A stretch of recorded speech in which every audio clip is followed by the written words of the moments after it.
जायते पाल्यते येन विश्वम तमीशं भजे लीयते यत्र विश्वम।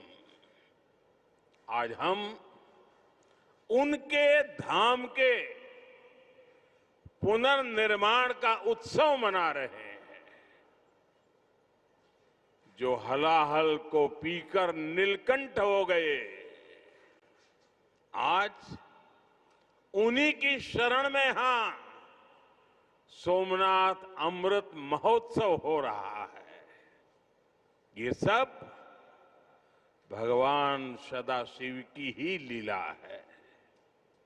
साथियों, दादा सोमनाथ के अनन्य भक्त के रूप में मैं कितनी बार यहां आया हूं, कितनी ही बार उनके सामने नतमस्तक हुआ हूं, लेकिन आज जब मैं यहां आ रहा था तो समय की ये यात्रा एक सुखद अनुभूति दे रही थी। अभी कुछ ही महीने पहले मैं यहां आया था, तब हम सोमनाथ स्वाभिमान पर्व मना रहे थे। प्रथम विध्वंस के 1000 वर्ष बाद भी सोमनाथ के अविनाशी होने का गर्व और आज इस आधुनिक स्वरूप की प्राण प्रतिष्ठा के 75 वर्ष हम केवल 2 आयोजनों का हिस्सा भर नहीं, सिर्फ हिस्सा भर नहीं बने हैं, हमें 1000 वर्षों की अमृत यात्रा को अनुभव करने का शिव जी ने मौका दिया है। साथियों, 75 साल पहले आज के ही दिन सोमनाथ मंदिर की पुनर्स्थापना ये कोई साधारण अवसर नहीं था। अगर 1947 में भारत आजाद हुआ था तो 1951 में सोमनाथ की प्राण प्रतिष्ठा ने भारत की स्वतंत्र चेतना का उद्घोष किया था। आजादी के समय सरदार साहब ने 500 से ज्यादा रियासतों को जोड़कर एक भारत का आधुनिक स्वरूप गढ़ा था।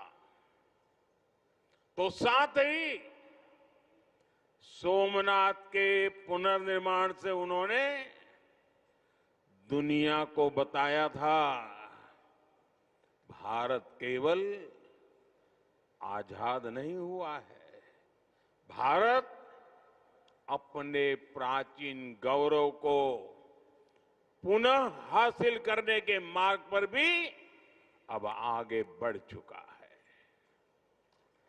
साथियों, इसलिए आज इस अवसर पर मैं केवल 75 वर्षों की झांकी नहीं देख रहा हूं,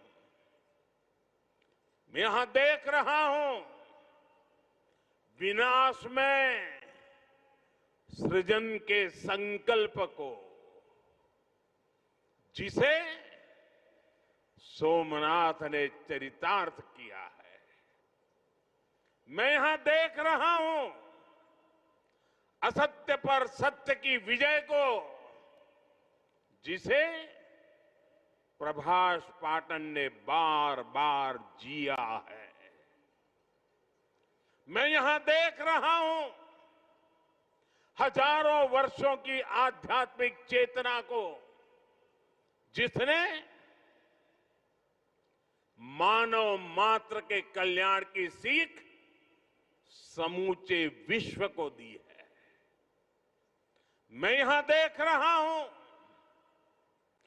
भारत के उस अविनाशी स्वरूप को, जिसे सदियों के कुत्सित प्रयास भी न मिटा सके, न हरा सके। और मैं यहां देख रहा हूं सोमनाथ का अमृत महोत्सव ये केवल अतीत का उत्सव नहीं है, ये अगले 1000 वर्षों के लिए भारत की प्रेरणा का महोत्सव भी है। मैं सभी देशवासियों को दादा सोमनाथ के कोटि कोटि भक्तों को इस महोत्सव की बहुत बहुत बधाई देता हूं। साथियों, आज का दिन एक और वजह से भी विशेष है। 11 मई 1998 यानी आज के ही दिन देश ने पोखरण में परमाणु परीक्षण किया था।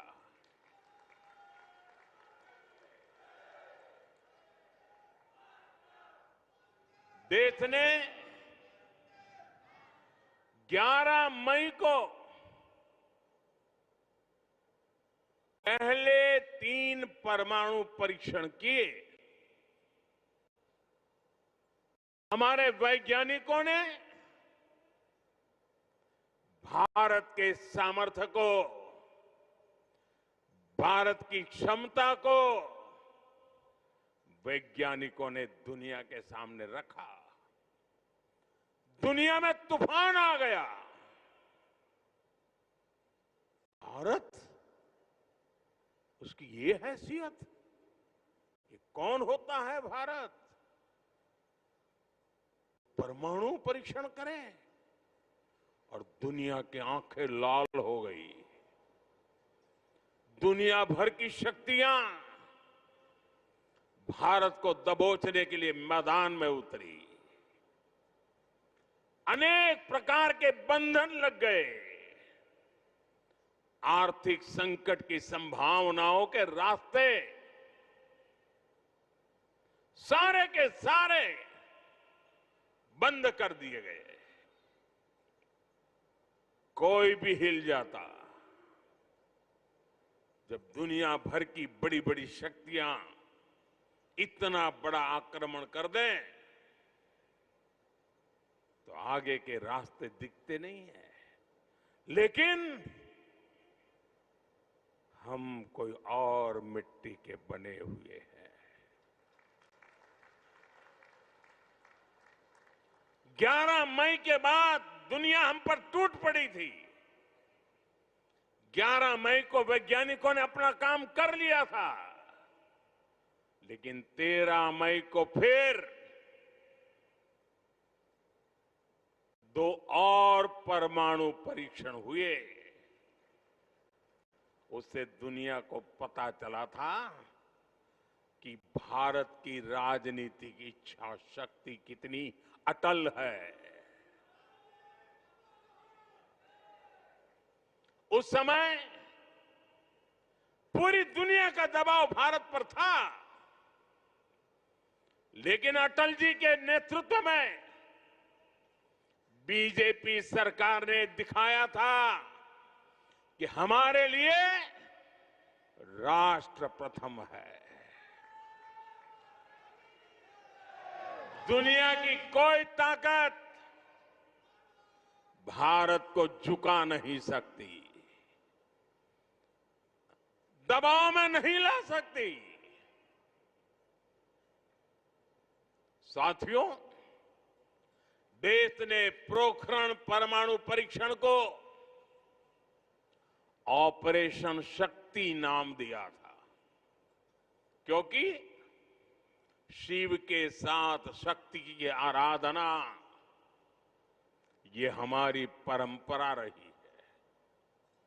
अर्धनारीश्वर शिव स्वयं भी शक्ति के साथ ही पूर्ण होते हैं। आपको याद होगा जब देश का मिशन चंद्रयान सफल हुआ था, तब चंद्रमा पर जहां भारत का रोवर लैंड हुआ, उस जगह का नाम भी हमने शिव शक्ति पॉइंट रखा है, क्योंकि हमारी आस्था में चंद्रमा शिव से जुड़ा है और शिव शक्ति से जुड़े हैं। और ये कितना सुखद है कि चंद्रमा के नाम से ही इस ज्योतिर्लिंग को हम सोमनाथ कहते हैं। साथियों, शिव और शक्ति की हमारी आराधना का जो विचार है, वो देश की वैज्ञानिक प्रगति के लिए भी प्रेरणा बने। आज हम ये संकल्प साकार होते देख रहे हैं